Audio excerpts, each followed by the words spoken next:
Hello good morning मु सीमा आपण मानक स्वागत करछि आ गोटे न्यू व्लॉग रे आज मु गोटे स्पेशल आइटम बनाउछि जार ना होछि सीमा स्पेशल सिमेई।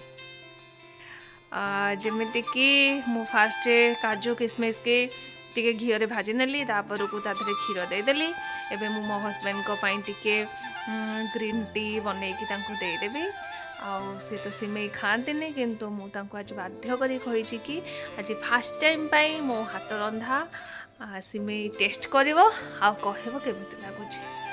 जेहेतु से चीनी वाला आइटम किछि खाती तो सेति पाई मु गुड़ पकई कि खजूरी टिके ता धरे काजू किशमिश इलायची पाउडर देकी बनै देबी।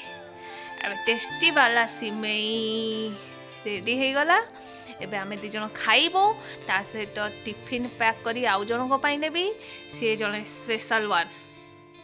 तो आपण माने निश्चित ए वीडियो रे देखि परिबे मु कहा पई टिफिन नेकी जाई छी। जदी एई वीडियो आपण मानको भल लागि छी ताहले भल पाइबा दवारे कंजूस करबेनी। जय जगन्नाथ।